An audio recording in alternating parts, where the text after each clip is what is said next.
ตัวเห็นเนาะพี่น้องเนาะคลิปข่าวไล่พี่น้องเลยเนาะทางบ่าวจิตเพิ่นได้สุขอุบัติเหตุพี่น้องเลยเนาะทางน้องหลาก็ได้ตัวพี่น้องเลยน้องหลาเห็นก็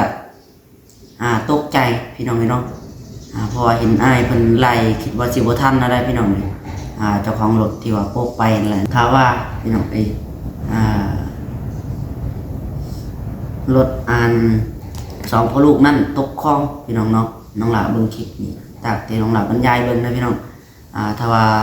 สองพ่อลูกนั้นตกคลองเนาะทางบ่าวจิตเพิ่นนี่สิแม่นหับเคาะเต็มเลยพี่น้องเอ้ยจังไดก็พี่น้องเนาะทางน้องหลาพี่น้องเอ้ยแล้วก็ทีมงานสุขคนเนาะฝากเป็นกำลังใจกับบ่าวจิตกับสาวมีนาเด้อเด้อเนาะขอให้ผ่านพ้นข้อเข็นนี่บัดนี้ขอให้พบพอแต่สิ่งดีๆอ้ายเอ้ย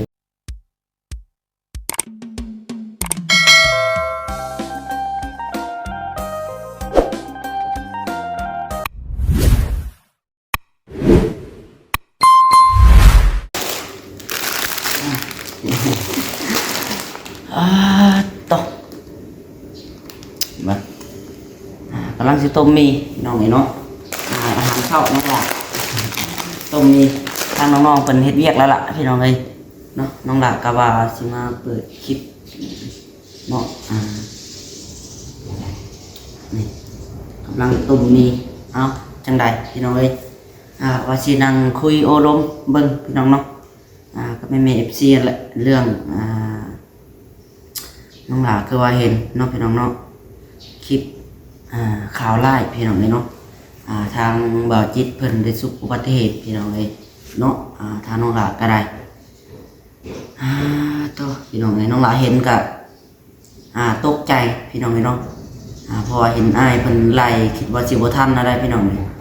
เจ้าของรถที่ว่าโป๊กไปนั่นแหละเนาะเอาจังไดพี่น้องก่อนที่เขาเรื่องเล่ากันเนาะโดยน้องหลาคลิปนี้ก็สิมาพี่น้องเลยฝากเป็นกำลังใจกับทางบ่าวจิตเนาะแล้วก็สาววินาเพิ่นพี่น้องเนาะเอาจังไรกับพี่น้องเนาะโดยสบายดีและสวัสดีพ่อแม่พี่น้อง FC ที่หักแพงเบิร์ดสุขุสู่คนพี่น้องเนาะเบิร์ดสุงงสู่บอลพี่น้องบ่ว่าจะเป็นพี่น้องฝั่งไทยเนาะพี่น้องฝั่งลาวถ้าต่างประเทศพี่น้องก็ยินดีต้อนรับทุกท่านเนาะเข้าสู่สองน้องชายหลาอีกคือเก่าพี่น้องเนาะก็ว่าพี่น้องมื้อนี้เนาะน้องหลาก็ได้กำลังสิลงมือเฮ็ดเวียกเฮ็ดงานเนาะแต่ขออนุญาต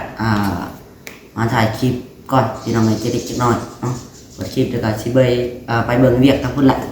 สิเพิ่นกำลังสิเทคานเทพื้นพี่น้องเนาะเทพื้นเฮือน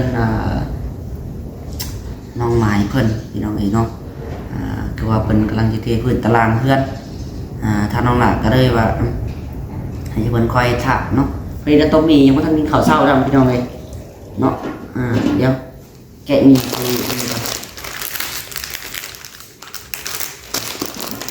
ดูน้ำผุดละพอละถอดปลั๊กก่อนเดี๋ยวยังวางไว้เนาะเดี๋ยวมันจะเปื่อยหมดนั่งคุยกับ FC ก่อนพี่น้องเนาะคือทางน้องหลาก็ได้พี่น้องเลยเนาะเห็นคลิปทางอ้ายเพิ่นพี่น้องเลยเนาะจากสิว่าจังใดพี่น้องน้องหลาก็ได้บ่พิธาน้องหลาว่าผิดว่าถูกก็ขอโทษขออภัยพี่น้องเลย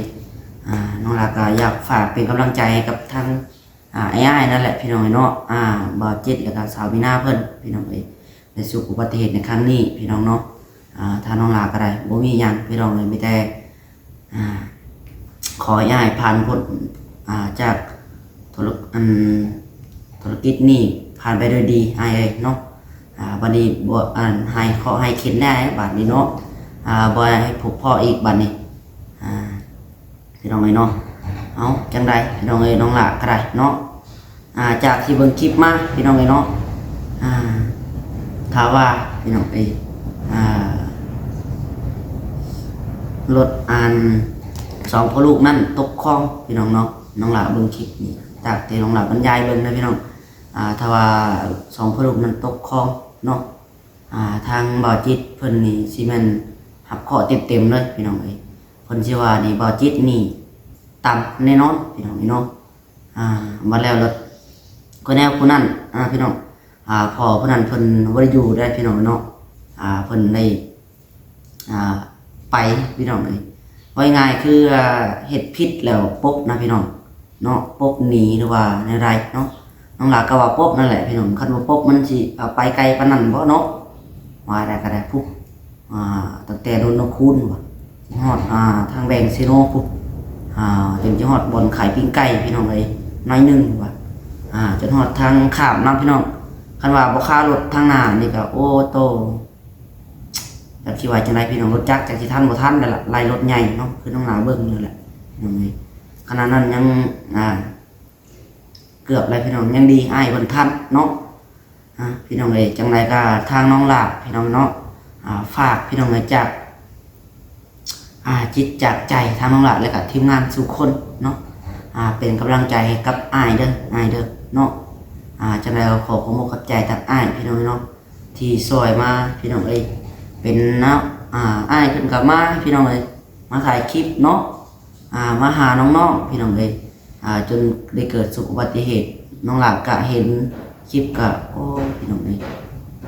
จนน้ำตาไหลแทนสาวมีนาเพิ่นพี่น้องเอ้ยเนาะเห็นแล้วก็ยังดีว่าคนบ่เป็นหยังพี่น้องเอ้ยเนาะน้องหลานนี่เป็นคนน้ำตาตื้นพี่น้องเอ้ยเบิ่งแล้วก็โอ้ต้องดูตนนายเพิ่นแล้วก็กับเอื้อยเพิ่นหลายพี่น้องเอ้ยเนาะเห็นแล้ว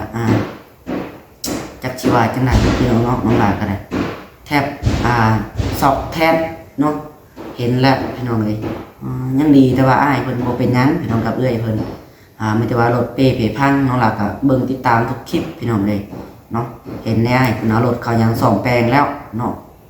คือเชิญเบิดหลายหมื่นเติบอยู่ดอกคันว่าบ่ทันนี่ก็จักชีวาได้พี่น้องเนาะอ้ายก็สิเป็นจังไดก็พี่น้องเนาะทางน้องหลาพี่น้องเอ้ยแล้วก็ทีมงานทุกคนเนาะฝากเป็นกำลังใจกับบ่าวจิตกับสาวมีนาเด้อเนาะขอให้ผ่านพ้นข้อเข็ญนี่บัดนี้ขอให้พบพอแต่สิ่งดีๆอ้ายเอ้ยไปจังไดก็บ่ให้ค่ามาจังไดก็บ่ให้ของบัดนี้อ้ายเนาะจังไดก็ได้พี่น้องเอ้ยน้องหลาก็บ่มีหยังพี่น้องเอ้ยมีแต่คำเว้าปลอบใจอ้ายเพิ่นเนาะน้องหลาก็เห็นเบิ่งทุกคลิปทุกอย่างพี่น้องเอ้ยอันนี้ก็เมื่อน้องหลาออกคลิปเกาะกระแสเกาะจังซั่นจังซี่ได้พี่น้องพี่น้องเพราะว่าน้องหลานี่พี่น้องเห็นเพราะว่าอีกอย่างก็เป็นสนิทกับอ้ายเพิ่นเนาะเห็นอ้ายเพิ่นมาถ่ายคลิปน้องหลาซุมื้อไปมาจนเป็นเรื่องสำอ้ายสำน้องกันแท้ๆบัดนี้เห็นคลิปนี้ว่าสิบ่เห็นเว้าอีหยังบ่เห็นว่าอีหยังพี่น้องเอ้ยก็ได้เว้าออกไปเนาะน้องหลาก็ได้เว้าจากจิตจากใจทางน้องหลาเองพี่น้องเต็มใจที่จะเว้าเนาะจังไรพี่น้องเนาะจังไรก็ฝากทางอ้ายนั่นแหละเนาะพี่น้องเอ้ยเนาะบัดมันสิเป็นพี่น้องเนาะน้องหลาก็ได้คือว่าแหละพี่น้องอุบัติเหตุมันเกิดได้ทุกเมื่อเนาะนี่แหละพี่น้องการขับรถขับล่างไปก็ได้เนาะยังดีแต่ว่าอ้ายเพิ่นพี่น้องใจเย็นพอเนาะที่ว่าไล่รถนั่นถือว่าอ้ายเพิ่นใจเย็นพอน้องหลาเบิ่งพี่น้องเนาะยังมีน้องคนหนึงน้องนิ้วพี่น้องเนาะส่วนอ้ายก็จะเป็นเห็นเท่านั้นแหละส่วนไล่พี่น้องไปทันอยู่ทางแบงว่าถ้าเพิ่นบ่ผิดนี่เพิ่นบ่น่าสิปบดอกพี่น้องเนาะเพิ่นฮู้ว่าตัวเองผิดแหละเพิ่นยังปบน้องหลาเบิ่งฮู้อยู่เนาะ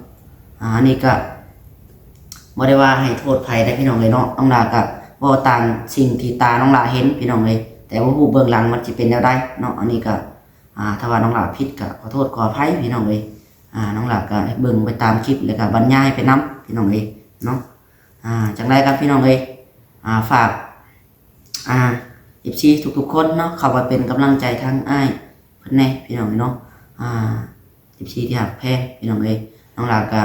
เป็นกำลังใจให้ทางอ้ายคือกันกับเอื้อยเนาะขอให้ผ่านไปในโดยดีในรอบนี้พี่น้องก็ถือว่า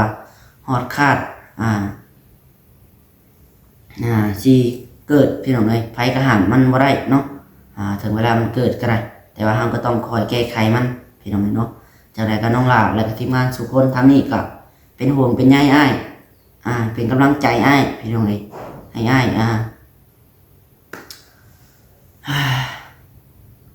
ผ่านเคราะห์ผ่านเกณฑ์ไปในด้วยเถิดพี่น้องเนาะไปบัดนี้พี่น้องทางน้องหลาก็ได้เดี๋ยวสิขอตัวต้องมีกินข้าวแล้วก็จะออกไปเฮ็ดเวียกต่อได้พี่น้องเนาะดีหน้ามันเย็นก่อนต้มอยู่เพื่อนน้องจ้อยอะไรพี่น้องมันล้มอยู่นอกเนาะเปิดคลิปต้องมีกินน้องไปทองอย่างนี้แหละซื้อมีมา4 ห่อมาสั่ง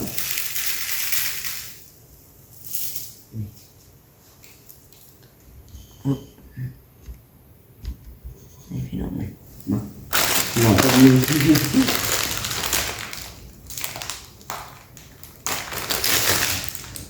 น้องหลับก็ว่าไม่ยาวหรอกพี่น้องเนาะว่าแต่สิ่งที่เห็นแล้วก็เป็นกำลังใจให้อ้ายพี่น้องอยากเป็นกำลังใจให้ท่านว่าจิตกับเอ้ยเพิ่นนั่นแหละเลยมานั่งเว้านอนก่อนว่าก่อนจะไปเฮ็ดเวียกก็ได้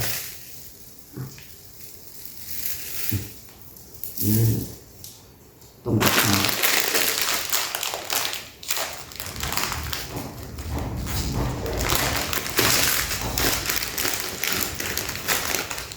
น้องหล่าพอพี่น้องไงสวยทองน้องจ้อยเบิ่งสุคตพี่น้องเบิ่งคลิปอ้ายเพิ่นเนาะเห็นแล้วยังตกใจแทนอยู่โอ้ตัวนี่จะเป็นว่ะ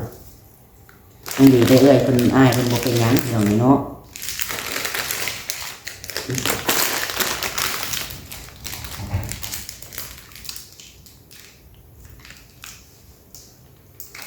ถ้าเบิ่งเห็นคลิปอ้ายเพิ่นสุคตน้องหล่าก็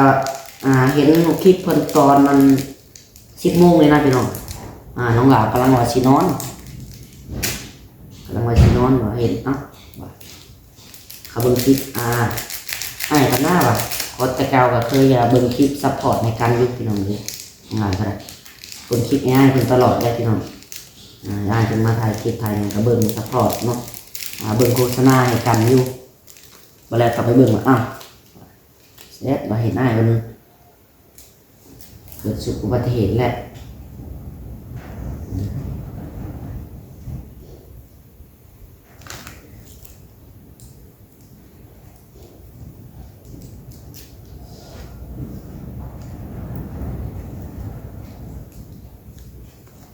พี่น้องเนาะคนเฮาสร้างเป็นรู้จักอยู่ตัวเฮ็ดผิดยังไปเนาะเฮ็ดผิดยังไปอยู่สร้างเป็นอะไรคนเฮาพี่น้องเลยนี่แหละเนาะรู้จักว่าตัวเองผิดเราบ่อยากรับโทษแล้วกันพี่น้องเบิ่งแล้วปกไปนี่ชีวิตบ่วิตเพิ่นเนาะพี่น้องเลยนี่แหละเนาะเจ้ากรรมมันตามทันไล่ให้ทันเนาะดีเป็นทันเอามาทันเนี่ยโอ้ยจากชีวาเนี่ยได้เนาะเป็นกระไรแทนบ่ฮู้เพิ่นเป็นคนบ้านใดเนาะพี่น้องบ้านใดอยู่ทางใดบ้านนี้ปบนั่นกระไรจักรถไผมาแต่ไสน้องหลานกระไรแกมีน้ำเบาน้ำเลยพี่น้อง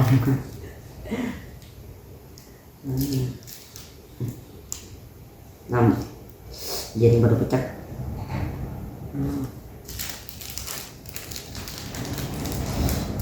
ต้มมีพี่น้องอาหารเช้าบ่มีเนื้อกินว่าเลยกินแต่ปลาทูก็ยังก็บ่คิดอยากพี่น้องเองไปซื้ออยู่อาหารก็แต่ก็น้องก็อยากบ่ทำต้มมีไปแซ่บกว่าแล้วบ่ค่อยมักปานใดพี่น้องอาหารปลาทูก็อย่างนี้จะกินยังเนี่ยว่าแต่ละมื้อคือจะไม่กินเริ่มเบื่ออาหารละ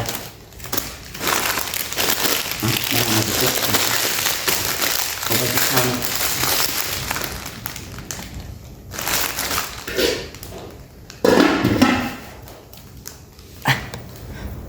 โอเคพี่น้องเนาะเดี๋ยวขับออกไปเบิ่งเวียกก่อนจังไรนึงปุ๊บไปนี่แหละเอาบวงไปขลุ่น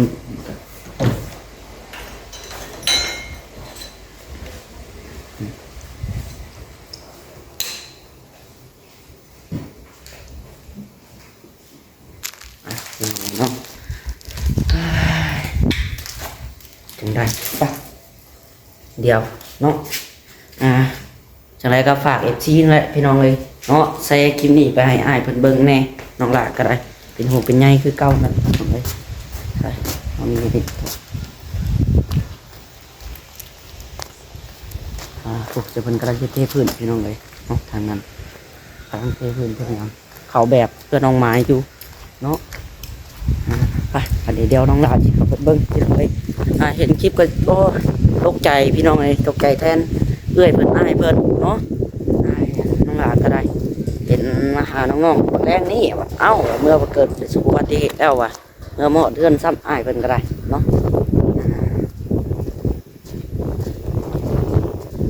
เห็นเอื้อยมีหน้าเพิ่นตั้งไห้ตั้งห้องพี่น้องเลยเนาะไปเดี๋ยวน้องหลามาเบิ่งนะเบิ่งเบียกทางนี้ก่อนเนาะเพิ่นกำลังชี้เทพี่น้องเลยเทตารางเคลื่อนเนาะไปเดี๋ยวเราเบิ่งกองหนังอันนี้พี่น้องไอ้น้องจอยเพิ่นกำลังตักทรายอยู่เนาะโตใส่ชุดดำอีกพี่น้องเลยจอย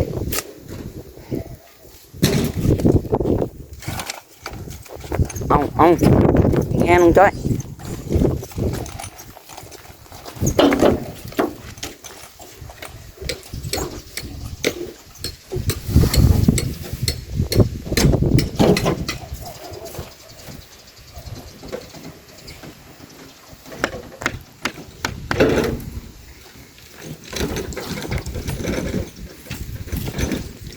เทมาหอดพี่เลยเนาะอันนี้ปุ่นจะสอบเทบ่เลยมาพอนะปุ่นนะฮะบ่เลยโอ้ถือว่านาพันก้นยุ่สเนาะแล้วเบิ้งพี่น้องเลยชีตกห้องจักชอบสบายดีทั้งพ่อสบายดีตกเป็นในได้ทั้งพ่อคือว่าเบิ้งคลิปทางอายเพิ่นน้องหลาก็เบิ้งพี่น้องเลยเบิ้งอยู่แต่ก็เบิ้งจากสถานการณ์เนาะคือน้องหลาเห็นในคลิปอย่างไรพี่น้องเพิ่นที่มันป๊บแต่เบิ้งคนนั้นเห็นเบิ้งอยู่ของพ่อประสงค์เบิ้งบัดสุคนในพี่น้องคลิปอายเพิ่นมาต่อเบิ้งเรียกงานก่อนเนาะวางเล็กวางยางอยู่พี่น้องเลยทางนี้มีเล็กยางข้างแน่เนาะใส่ได้พี่น้องเล็กเรียกว่าไม่ได้ใส่เลยเนาะใส่สุดยอดวางแผ่นวางยางบรรยากาศยังเศร้าอยู่เลยพี่น้องเนาะไม่แบบยังทันมาแบบนี้อะไรยังแค่นี้ยังทันมีไฟมาเลยเมื่อนี้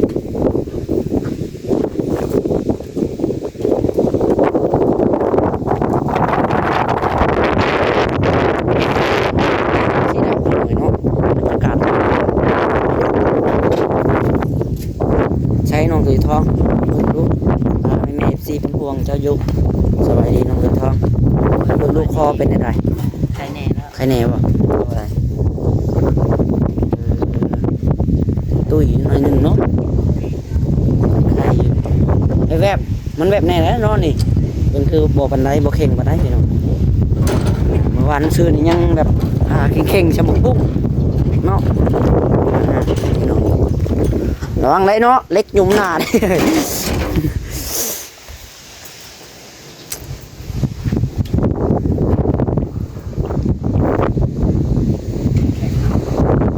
เอาเล็กเม็ดคือเส้นใหญ่ท่านตัวนี้พี่น้อยเนาะเล็กตะนางในเส้นใหญ่แล้วซ้ำเล็กปอก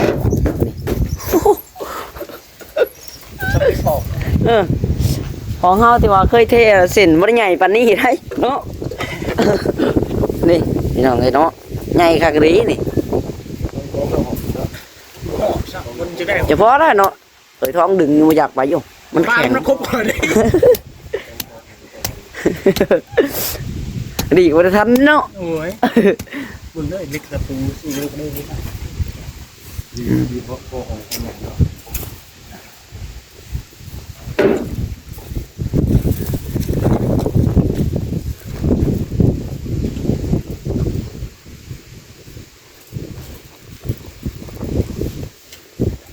กันยังบ่ได้มาบ่ตักมาว่าตัดข่าวเสร็จแล้ว อ๋อ